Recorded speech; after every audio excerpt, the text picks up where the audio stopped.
If you have any information as to his present whereabouts, please immediately coordinate and contact our office. So far, the subject is at large.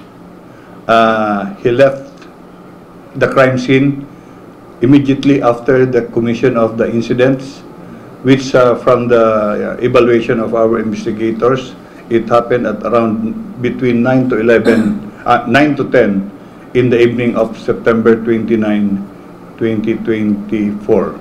Ang motive nito ay parang vengeance. So mayroon silang animosity, yung suspect natin at saka yung biktima na si Leo Rodrigo.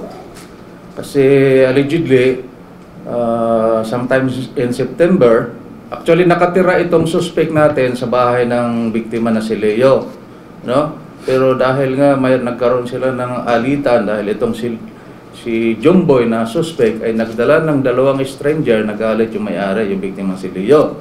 Kaya pinaalis itong si Jumboy sa bahay. Doon nagumpisa yung alitan nila. Pangalawa,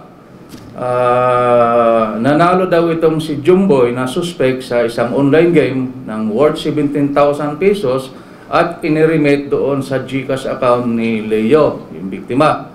Pero itinanggi ni Leo na may pumasok na ganong pera doon sa GCash account niya. Kaya mas lalong nagalit itong suspect natin. On September 27, 2 days before the incident, pumunta itong si Jumboy sa bahay ni Leo at doon hinamon ng away itong si Leo.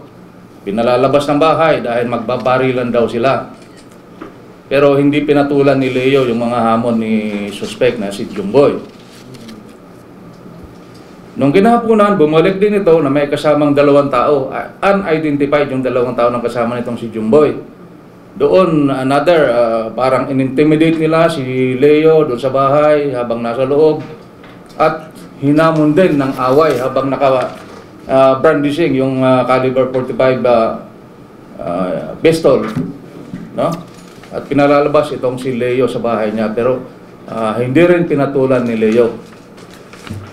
So, yun, ano nangyari? 2 days after, nangyari nga ang pagpatay kay Leo. Kasama na yung dalawang pinsan ng primary victim natin na si Leo Rodrigo.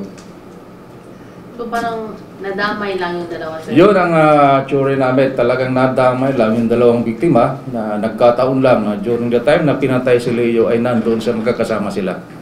Ang tsuri namin, posible yung dalawang pinsan ni Leo pauwi na sa kanila.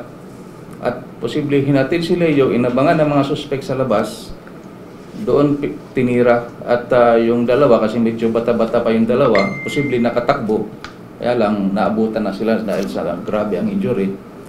Doon na sila natumba sa area kung saan sila natagpuan.